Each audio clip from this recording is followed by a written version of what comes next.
Helen, I need you to regurgitate everything you heard me say at Operation Yellow Tape #2. Go. No can do. No can do. I'm Helen. I met Kenny working at Chesterfield Fire and EMS. I was in the dreaded HR department. He said we met in 2018.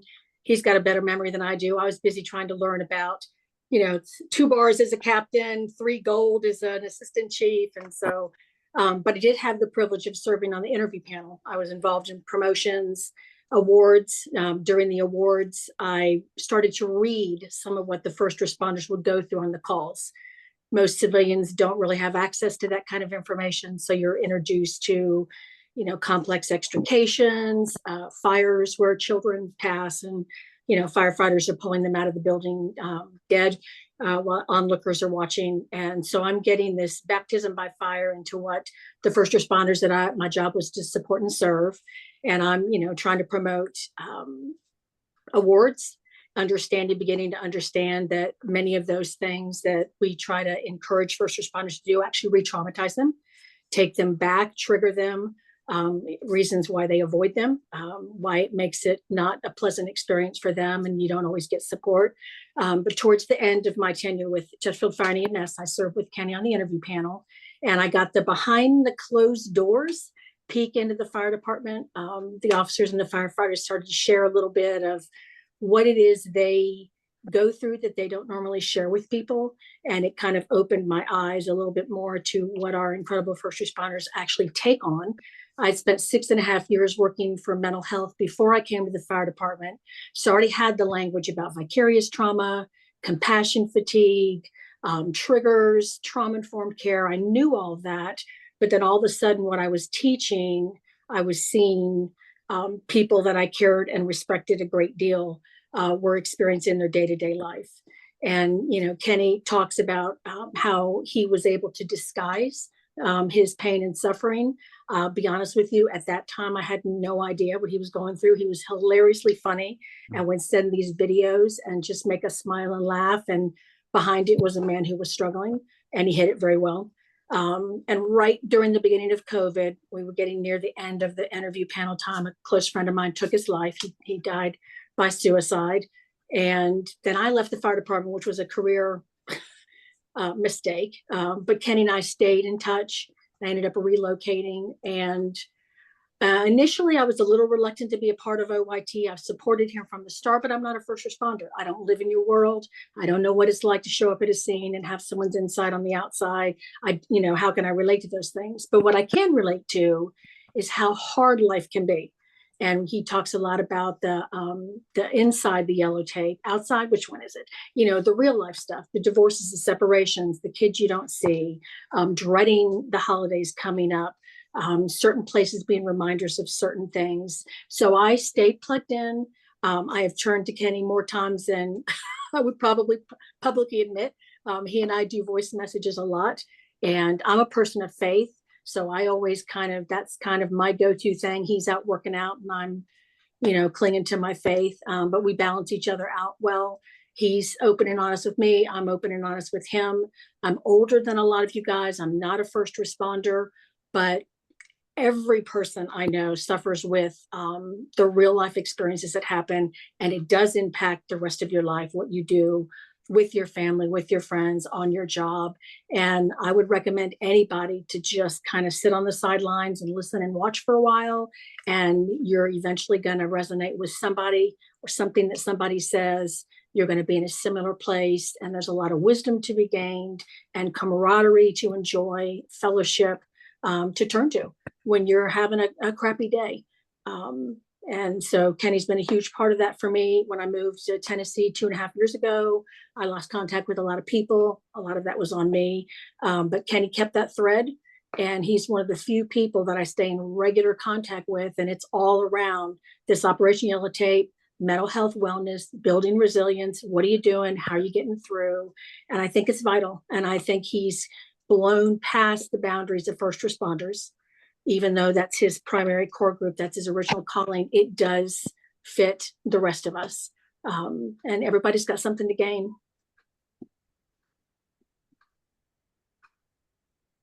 Yeah. Awesome. Thank you, Helen. That was great. Love you, brother. Love you. Okay. Well, that's good. Awesome. Thank you, Helen. So moving on to Justine next. I'll So be Justine, I'm going to ask a question. Go ahead. Um, so you've heard me present a couple of times. So for you, what do you take away from the Operation Yellow Tape presentations? So I'm going to look at it from two different standpoints. I'm going to look at it that as a first responder, what I take away is that you are breaking down the barriers of the stigma of it's not okay for first responders to get mental health help. It is.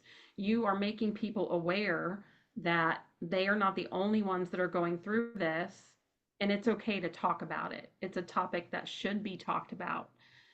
You should reach out to your friends because you know what? They're going through the same thing.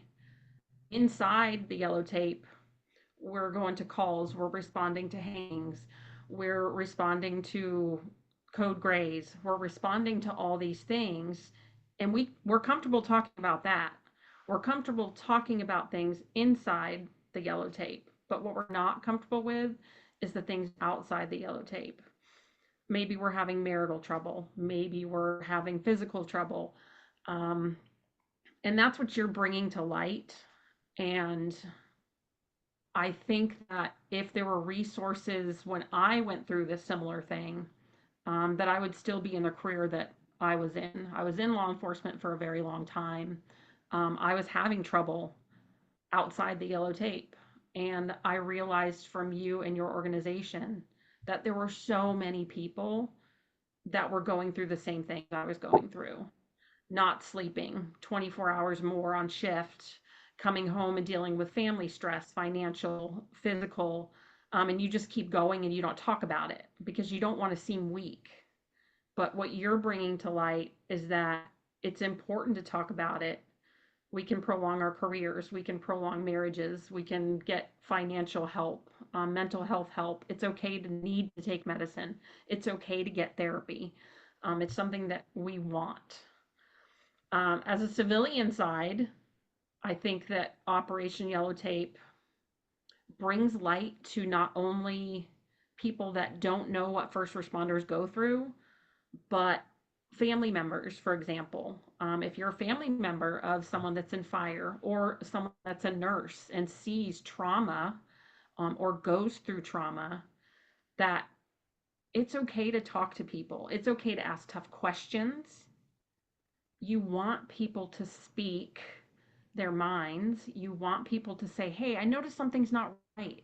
I noticed that you're not feeling yourself, or you've been canceling plans, or you haven't been texting back, or you seem a little down. So you're giving people the tools and the confidence to ask tough questions to family members or friends. Uh, Operation Yellow Tape also gives this sense of community. For me, I've met wonderful people through this organization that I feel I can turn to at any given minute. Or I can now reach out to and say, you know, hey, I see you're struggling. What can I help with? I think that your HELP acronym has touched so many people that otherwise wouldn't have come forward until they heard it and realized that they're not alone.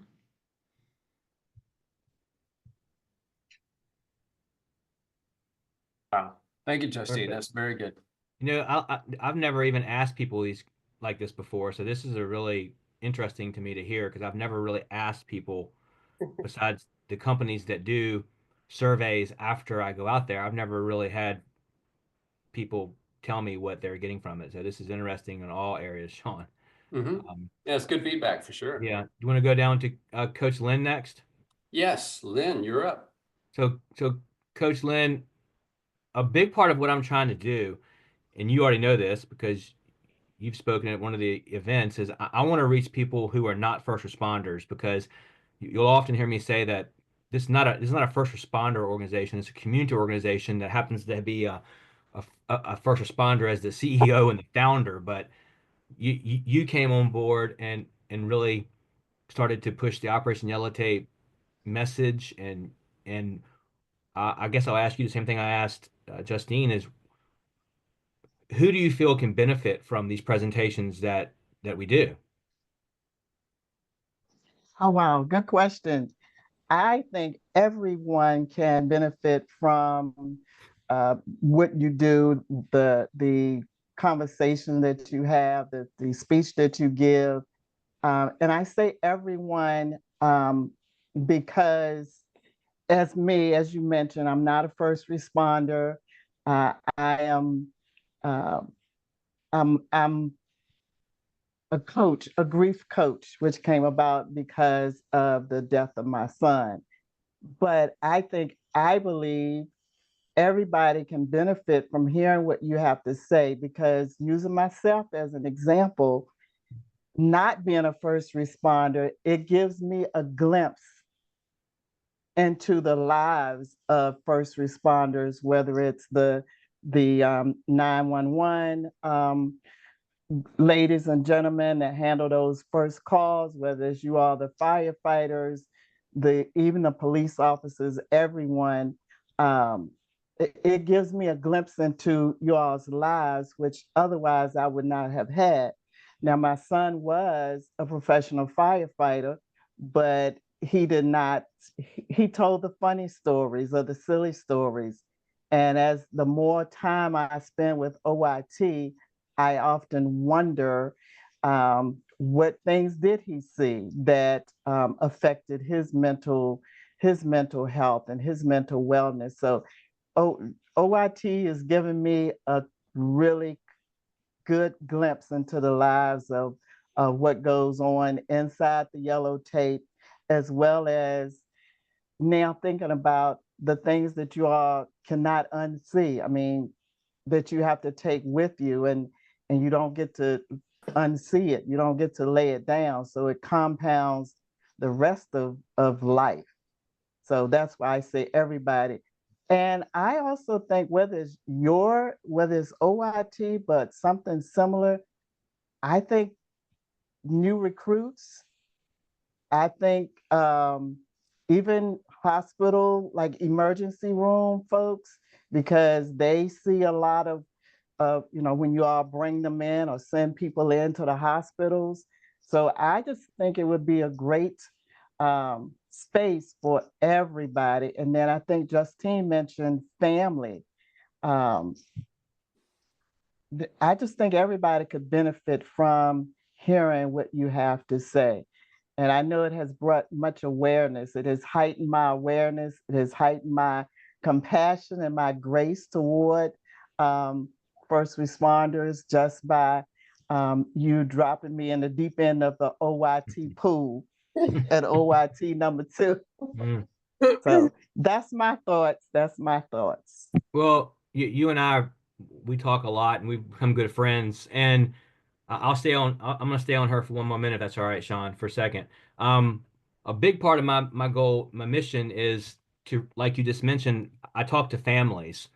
Because I think it's so important for the family members, including their spouses, including their friends. So, I mean, kind of a hard question to even ask you, but do you feel, and I thought about this before with your son, I thought of, well, with my friend and your son, and I thought about it with Tom's family. And there's no way to be Nostradamus, but do you feel, had you heard some of what I'm trying to do before he passed, this would have helped you understand him better?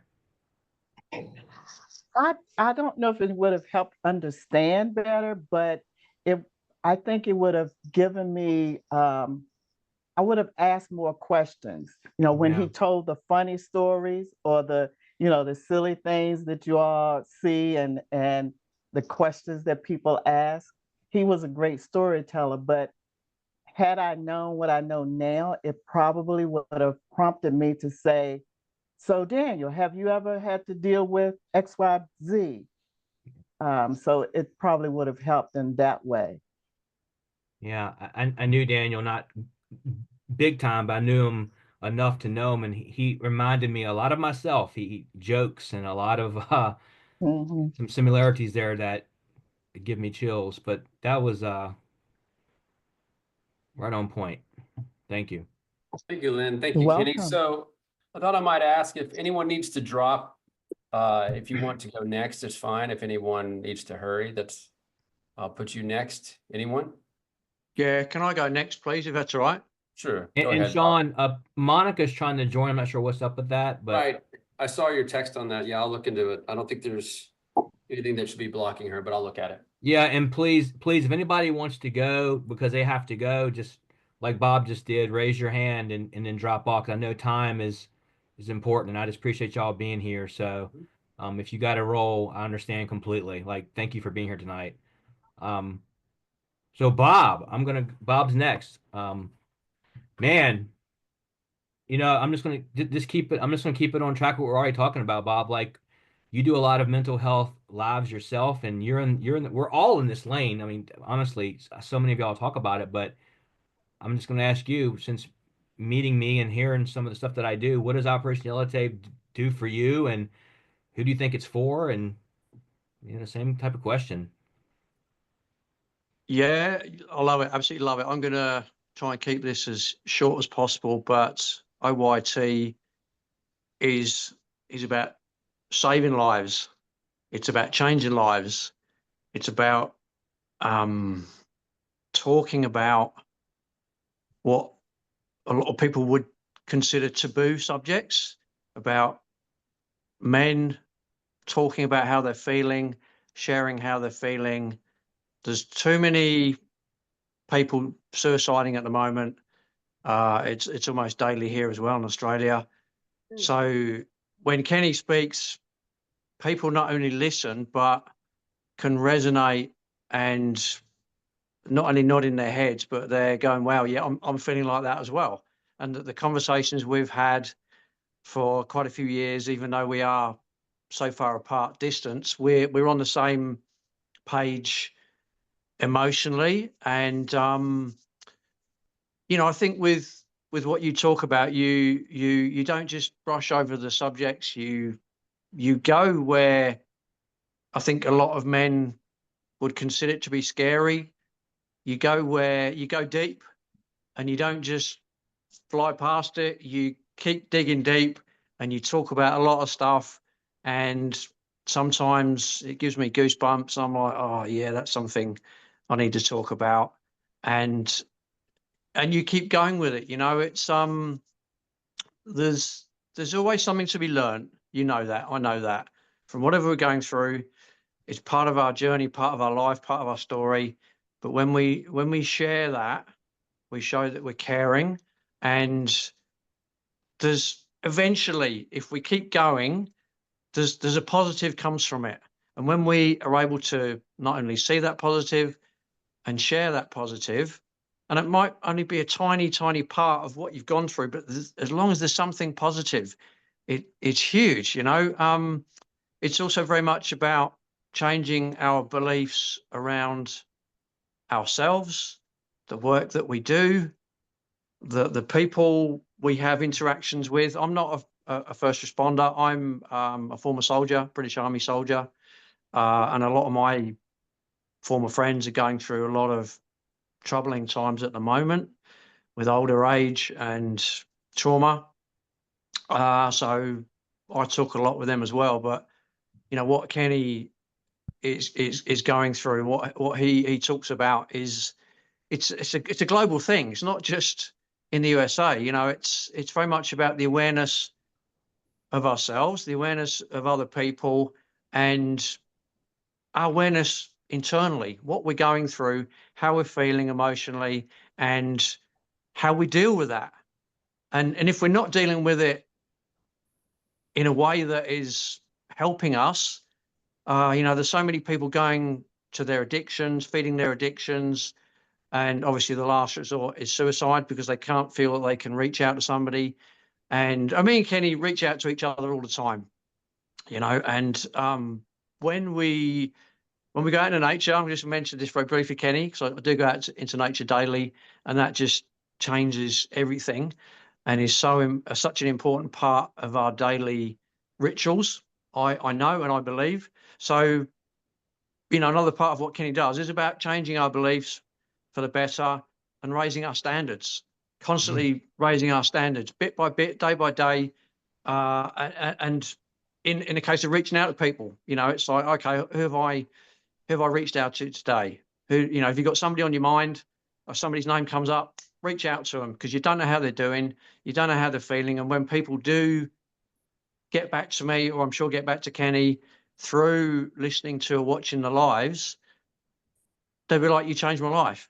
I was considering suicide, but because watching your lives, listening to your lives, I didn't do it. And now I'm feeling so much better about myself, about my life, etc. And then I'm like, well, you don't ever comment, you don't ever like them, but that's not part of it. It's about the message that's getting through to the people who are too afraid to like or comment, to show that they're suffering. And you might get a message a month later, 6 months later, or a year later. And I do believe that what Kenny does can be taken globally. I think there's so much in what Kenny does and what OYT does.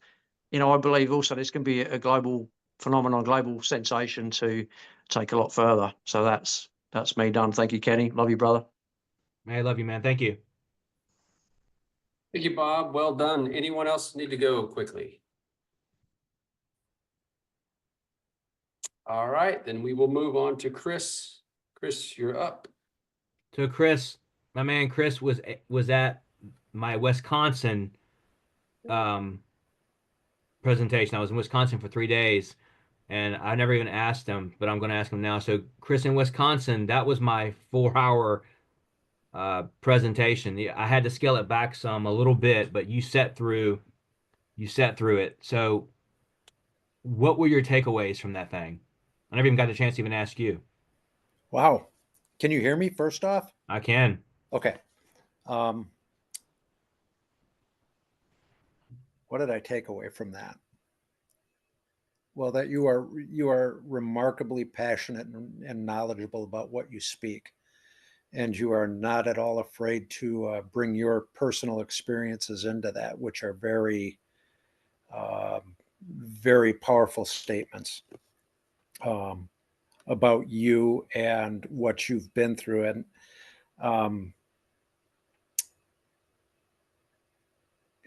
And that experience that you had in your that personal experience that you have just gives so much weight to what you can speak about. Just to give you an idea, I'm a recovering addict and alcoholic, and I had the opportunity to meet another recovering addict and alcoholic, and it turns out that she was an addiction counselor. And she asked me what I thought about that. And I said, well, you have so much more credibility now because you know exactly what we're going through.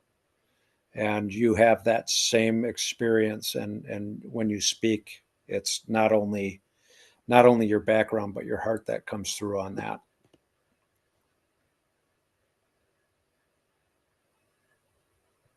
Ball's in your court, Kenny. Oh, I'm just thinking, man, I've never, it's always hard for me to ask people what they think about what we're doing with this, but Well, I didn't know you were putting me on the hot seat tonight. yeah, well, you're one of the only people probably on this screen who has actually heard the 4 hour, and that was even scaled back a little bit, Yeah. compared to the workshop that I do as well. But I wouldn't have missed that for the world, because you know my history, and I've sent you the note that I wrote, that I read every year on the day that I wrote that, and look at that and see how close I was to making a permanent decision. And meeting you, and knowing what you'd been through, and just you helping me through that, it's, your experiences, I mean, gives you so much credibility. and I hear that from people a lot about how, man, like a lot of this stuff would be like, hey, I don't understand how you can get up there and talk about, punching holes in walls or crying in your shower, Kenny. But, I can tell you, I sit across from Helen during the interview panels in Chesterfield. And 2 hours before that, I was in my shower and could barely even get myself down the road to get to the interview panel, and Yep. found myself literally crying in my car trying to make it to do interviews with her, and she never could tell.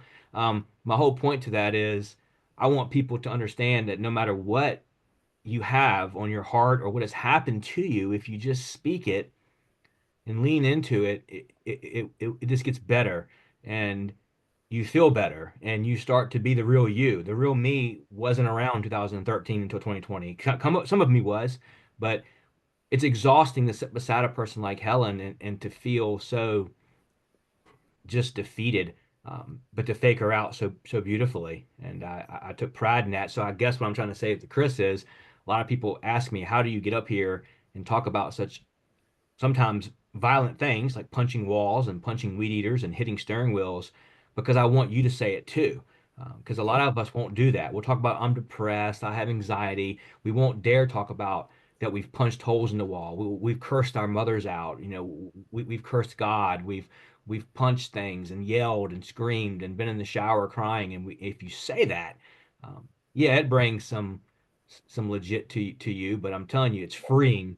Um, for people who do it. So One of the other things that I noticed is that, I mean, you ask direct questions and things like that, but you also, by how you present things, you don't let people off the hook. Mhm. If they need help, they're going to go out and get it. yeah, Mhm. I And won't. and it's such um, a nondescript um, way that you do it, but when you get the hook in them, you don't let them off it. And I think that comes because there was a couple times where a couple people almost had a hook in me, and I wish they would have. I say all the time, I wish I would have let them.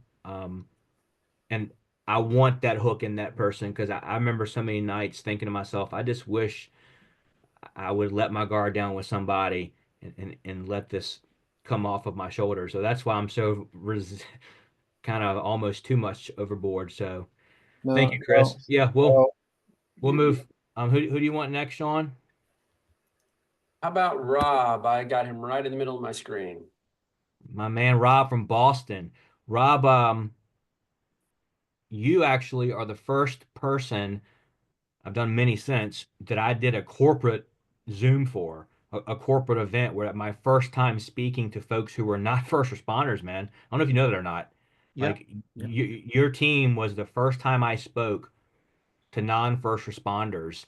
And I kind of want to ask you if you can talk on that a little bit. Like your team wasn't first Sure. responders, and what was a takeaway from a first responder talking about mental Yeah. health to a group of folks who weren't first responders? Well, not only weren't we first responders, Kenny, we're probably the most boring profession, accountants. And on top of that, I don't know if you knew, but I invited my niece and nephew, I invited my brother, I invited my sister-in-law, all the people I loved, the closest people, blood and co-workers were on that call. And the reason, and age range 20s to 60s, because I believed everyone needed to hear that message, because we're all human beings. Mm. Now, after speaking, I've always respected first responders, and after speaking with you, I respect them even more because life is hard enough day to day as it is. And then when you go to work, and you see the very worst things, people's worst nightmares come true, and you're witnessing them on a regular basis, that on top of the daily stresses of life, that I just love the first responders and respect them. And you gave me that whole new perspective when you were speaking at Jay Redmond's Overcome and Survive, where you could be driving down the street and that's where this bad event happened. And then you go to the store and that's where you had to help three kids that were choking or something like that. I never thought that everywhere you go is a potential trigger. So I just love you guys and gals and thank you for all you do. Now, why did the message resonate with me? Because uh, day-to-day living can be very stressful. And sometimes at work or at home thinking, I have to be the point person, I have to be the one to solve everybody's problem, doesn't work. And just you're saying there are too many of us, I'm reading it here on the shirt, to ever feel alone. That gives me permission to acknowledge when I get stressed out and to reach out for help and say, hey, I'm having problems with this issue. It's not a life or death issue, but it's a work issue causing me stress. Can you help me with it? Can we come up with a plan to solve it? So that message to me was so profound. And I remember a couple Christmases ago, I ordered a bunch of shirts and you called me, and I didn't know you that well at the time, but I was touched that you thought I made a mistake and was meant to order one shirt and ordered five. I said, no, Kenny, I'm ordering five and I want to order one for everyone I know. And then we got to talk and got a little more closer. And the fact that how many business people would call and say, we think you're ordering too much, right? So right then I knew you were, I always knew, but that also proved what a class act you are. So I love that message so much. It's so profound for me that I wanted to share it with my coworkers and the people that are closest to me. No, I didn't know some of those folks were there. Yeah. I don't really get nervous ever presenting really, but when I was asked to do that, I was like, oh my goodness, this will be my first time ever speaking to folks who are not in my lane. And now to be honest, I prefer that now. The Sure. families, the friends, the people who love people like me, because um, I may act in a certain way or respond in a certain way, and it's really important that you know that. Yeah, I do shop and raise my daughter and travel in the community that I serve, every tree, every intersection. I was just in Food Lion today. I've told it before. The same Food Lion, the same aisle.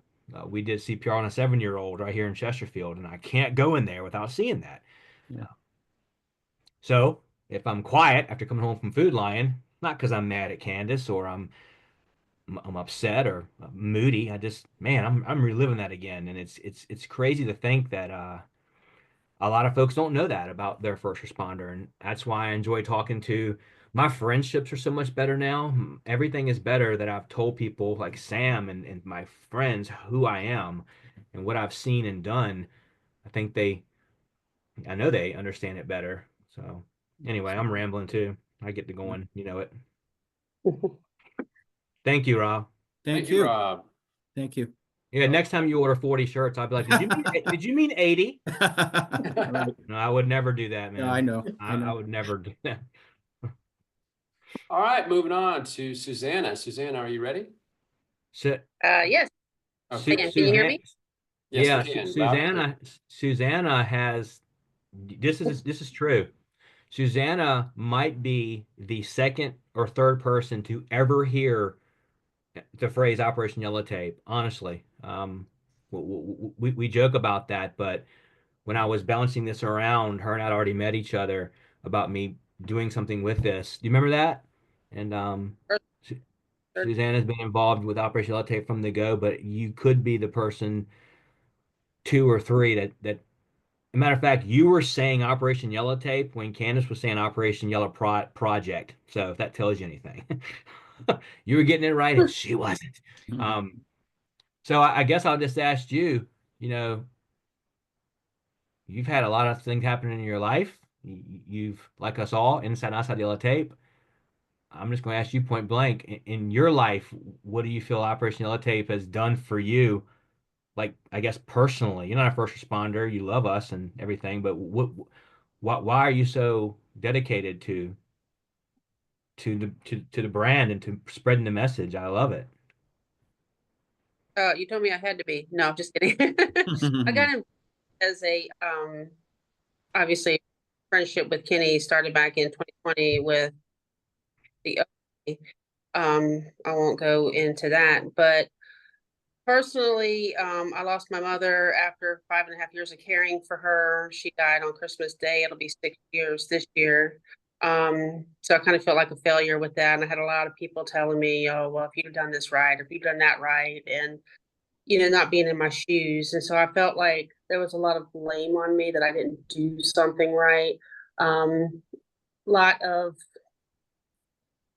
fires, if you will, have come up since her passing, that I've had to kind of put out. And I really feel like taking care of her. And before I met Kenny, I was very, very, very much alone in how do I deal with this? I did not have anyone to really talk to about, because you feel like, asking for help. I was raised, it's a weakness. And I know intellectually that that's not true, but Operation Yellow Tape has literally given me not only an outlet to help and volunteer, but also some of Kenny's tips, his podcast practices and books that he likes to advertise. I've taken quite a bit of that homework and journaling and such, but Operation Yellow Tape has quite literally saved my life. There was a time earlier this year, and I've told Kenny, and I won't go into that. Well, I will. I had a gun in my hand, and I was thinking about making that decision, but I was I was attacked by the cat that I was pet sitting for, and I knew then that it was not going to be a good call to make, and it took a while before I could even tell Kenny. Kenny's probably the only one I can get that raw with. I maybe have only one other person other than Kenny that I can really do that. But at the same time, I think the issue is, oh, I don't want to bother Kenny, or I don't want to bother my friend, or I want to, not wanting to bother. So I think personally, OYT has saved my life because I know he's there if I need him. A lot of his homework assignments that he gives out, the uh, the practices he calls it, have really helped me drill down, if you will. You see this huge, problem, but the way he puts it and has you break it down, you're able to dissect it and handle it in smaller bites instead of this big, huge problem. You kind of chip away at it. So that's really, I think, part of what really Kenny really helped save my life on more than one occasion. And I love you, brother. You know that.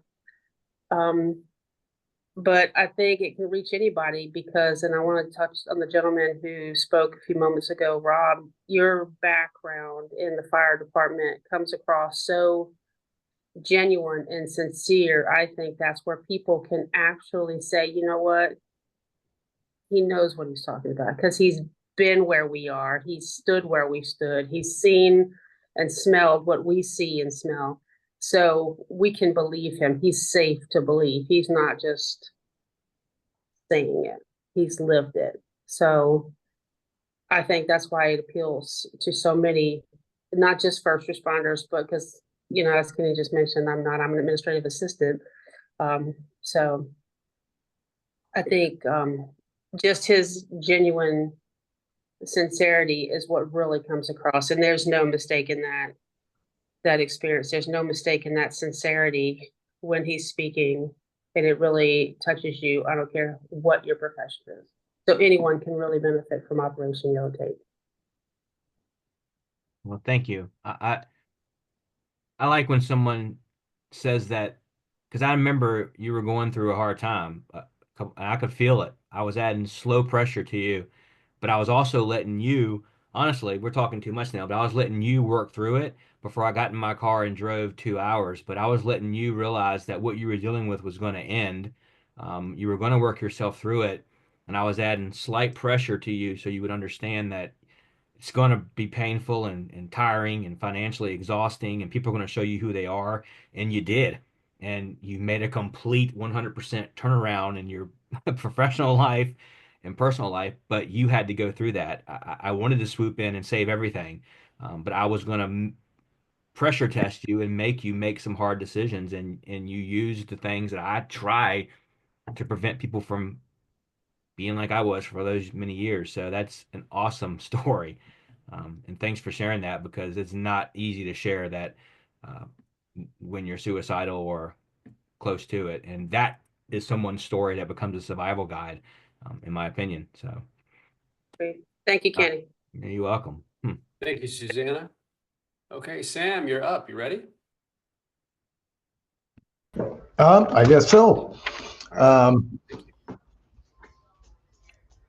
You can ask me a question, Kenny. I might just give you an answer that doesn't pertain Yeah, to I'm it. just We can try.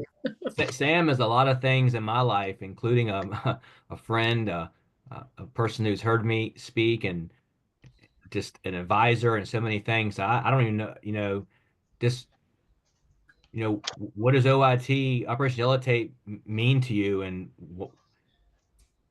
yeah, I mean, what does it do for you, and what do you take away from it? And I hope Vicky picked up something from it. And it's, I don't know. I'm just gonna let you just talk. I think what I take away from OIT is you, Kenny. Um, I love that the world. Um, let me restart myself. I didn't really. Um, the world is short of people that they can believe in. We don't have men that we can just believe in, and you are a man. From the first time I met you on OA, there was something about you that I believed in, and I watched you grow through all of the pain, even getting in touch with where the pain was in you. And every time that I experienced you, you shared a little more of your life as you felt safe. And I love the fact that you share your sufferings because, man, that's what I connect with. I connect with the sufferings. I burned, weed eaters because they wouldn't start. I've taken out my TV knowing I'm just going to have to go down and spend $3,000 and buy another one. Like, I know what it's like to have that pent up inside you. And what I love is that when 9/11 happened, you wanted to make a difference, and you went from a graphics designer to joining the fire department because you wanted to help people, you wanted to make an impact. And and you did. And through those years of experiencing the trauma, seeing things firsthand, um, and then experiencing men that are taking their lives around you because of what they saw, and you were called to a higher purpose, and you knew that. And I maybe even knew that before you did because I experienced you. And and you're, as you describe, a very hyper vigilant person, and you're aware of everything that's happened around you, and it impacts you. There's a fear involved in that, and to see you retire from the security of your job, of your future, of your whole life, and to leave that security for the unknown so that you can bring a message to those that are suffering is incredible. I'm not a first responder. I haven't been in the military. And so my eyes have been open to a lot of that, but I know what it's like to carry pain. I know what it's like to carry emotional trauma. I know what it's like to be on the bottom floor and you really don't have any further to fall. And the only thing you can do is get up, dust yourself off, and like reinstill hope in your life. And so for me, OYT is incredibly because you're incredible, because I believe in you. And my passion for it is my passion for you. And knowing that you will not stop at any easy level in life. You will not get off thinking you've ever arrived, because you are sold out to completely pursuing your future and becoming. You remind me of a guy that doesn't want to die with any gas left in his tank whatsoever. You're going to be flooring it and hitting a fiery end, and I I don't mean that, but and how can you not want to be involved with somebody like that? How can I not want to be involved with you, Kenny? You're an incredible man. I love you dearly, and I will support you forever. I mean, we're miles away from each other, but you know in my heart how I feel. And I know that you have that passion for others. And anything I can do to support, to help you use that passion to serve others, I will. Thanks. Man, thank you. Thank you, Sam. Yeah. Okay, moving on. David? Sam mentions Oh, sorry. no gas in the tank. I spent so long, man, in that spiral with no gas in the tank, like with Helen, just fake and hiding. I feel like you're right. I feel like I want to give it all for whatever's left. And I keep going back in my mind. Even today, I'm in my office. I did a couple podcasts, a few things today. I can't believe there's still people out there that feel like I felt and worse.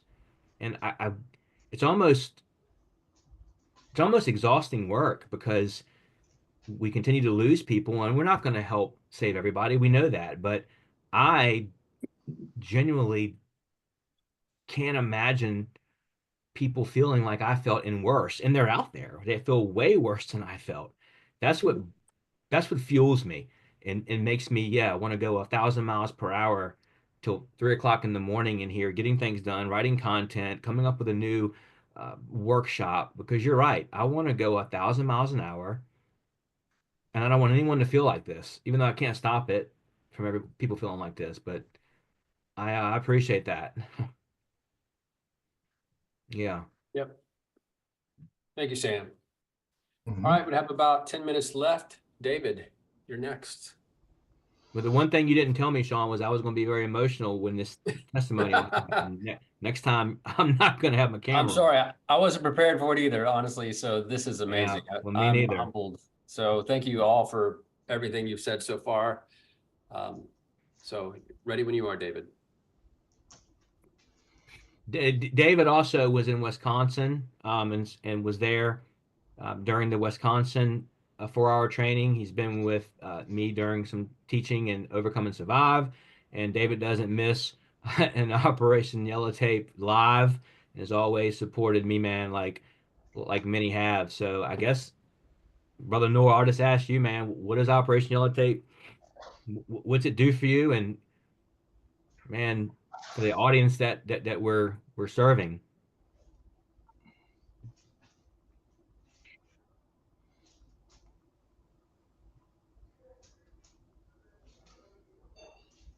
I think you're muted, David. I think he's muted. Yep. Can you try to unmute?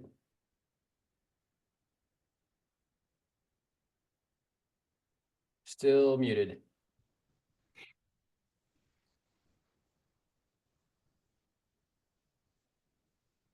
Okay, nothing yet. Wonder if he can hear us. Can you hear us, David? Give us a thumbs up if you can.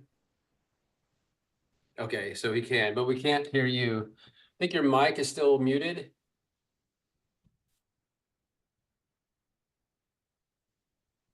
Nothing yet. Can you hear me now? There you are. Yeah, here I am. Okay, go ahead, Well, David. Thank you. yeah, just so you guys know, I'm Kenny's landscaper and his barber. And so I can't miss any OYT events at all. You know, I got to keep up with him. So anyway, you know what?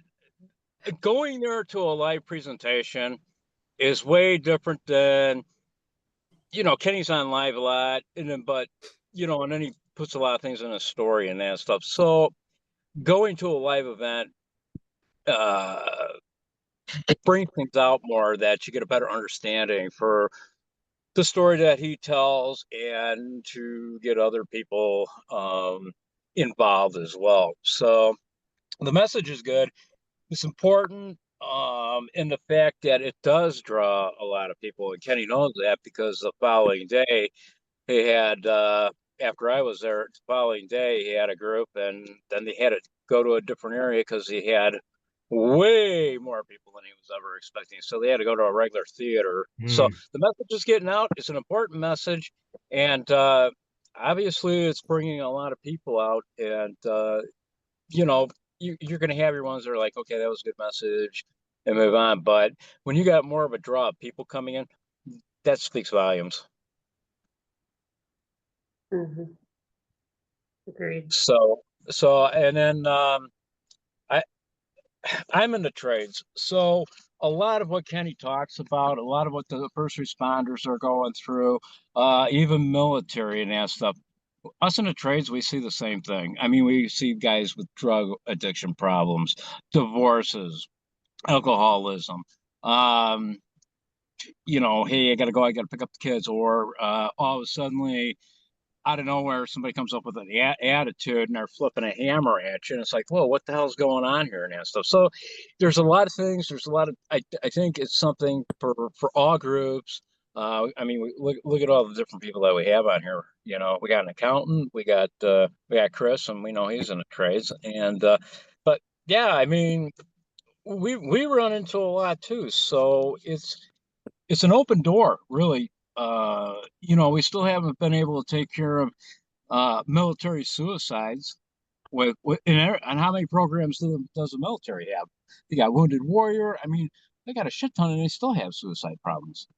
And that suicide's you know, I've known a few guys that while I was in the trades that next day find out, yeah, okay, committed suicide. It's like, for why? And we were laughing and joking yesterday, and trying to take care, talking about stuff, and how do I deal with certain things, and this is how I do things, and maybe it'll work for you, maybe it won't, suggestions. So I think in the overall, uh and again too, you're going to have different attitudes from everybody. It doesn't matter, first responders, military, tradespeople, office people, whatever your thing is that you guys do and that stuff, you're gonna run into problems with people, attitudes, and you can't let that get to you. I know for some people it's hard, but you have to kind of shun it off and go, okay, yeah, you're right, or whatever, and continue to progress. That's something I've been doing.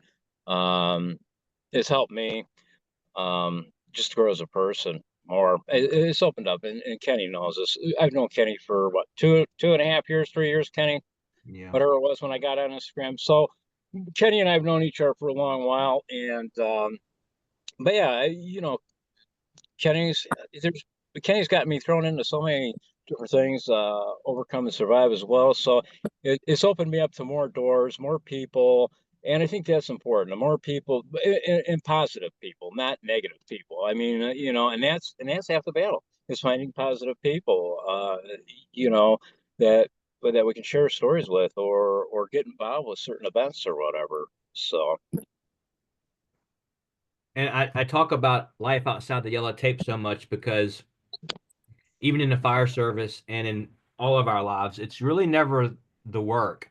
It is the work that hangs on our memories, but all of us on this page right now, it's life at home, family and children and all this stuff that just adds up.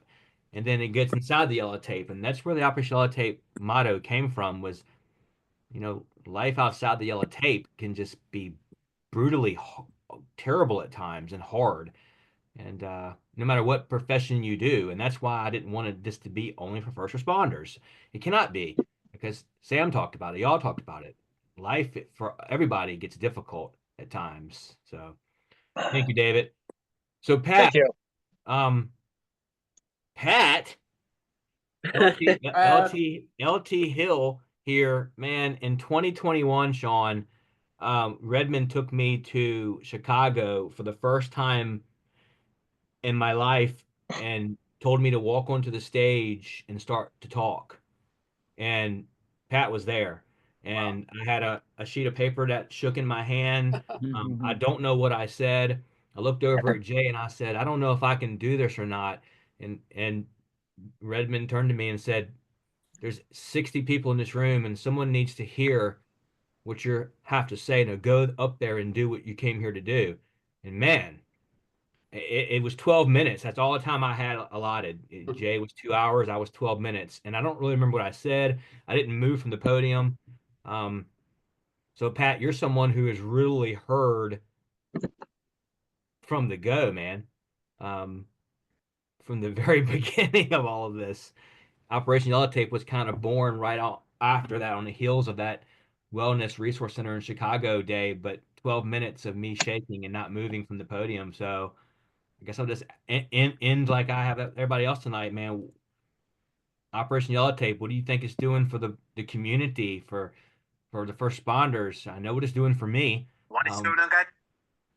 Yeah, What is it doing? let me do before I answer, let me do one thing really quick. My dehumidifier just kicked on, so let me kick it off real quick and then I'll make my comment here. Yeah, in 2021, Pat was in Chicago. Um, I'd never met him before until that day, and that was when I was going to talk for the first time ever about some of these things. Wow. Man, Well, I'll be honest. I think Kenny, I think that that event at the well, it was closer to 120 to 150 people, not 60. So oh there were that auditorium, that church was full. yeah, I And don't think I looked up. and I know I know you were nervous as hell and you were reading verbatim off a sheet of paper that was quivering quite a bit, but I'm telling you, man, I'm gonna get a little emotional on this one. There wasn't a dry eye in the house. Um, your words resonated so profoundly with everyone that was there because I think every last one of them knew exactly what you were feeling and you put it into words that they couldn't. And it was so profound. Um, it was a real significant event for me too. Now, just from my own background, I'm not a first responder. I spent 28 years in the U.S. Navy, but I didn't see combat, and so I don't have a lot of the combat trauma that a lot of veterans have. But I'll tell you what OIT did for me as a leader is that it gave me tools to help identify some of those things that he talks about in the people that I serve with when I was in uniform and now that I'm not in uniform, but the people that I work alongside of. And there were several times when I was in uniform where I'd have a sailor come into my office and say, "Sir, do you have a minute?" And the reality was I didn't. My there was no white space on my calendar. It was completely full. And one of the things that leadership schools don't teach the human side of leadership. They talk about how to get the job done, Mm, how to use your resources the most efficiently. They don't talk about how to deal with that knock on your door. Sir, do you have a minute? Ma'am, can I talk to you for a minute? And then to have someone come in, plop their butt in the chair in front of your desk and just break down in tears. Leadership schools don't tell you how to deal with that and how to approach that. mm-mm. And that happened to me several times throughout my career. But the one thing that I regret is those were the fish jumping into the boat.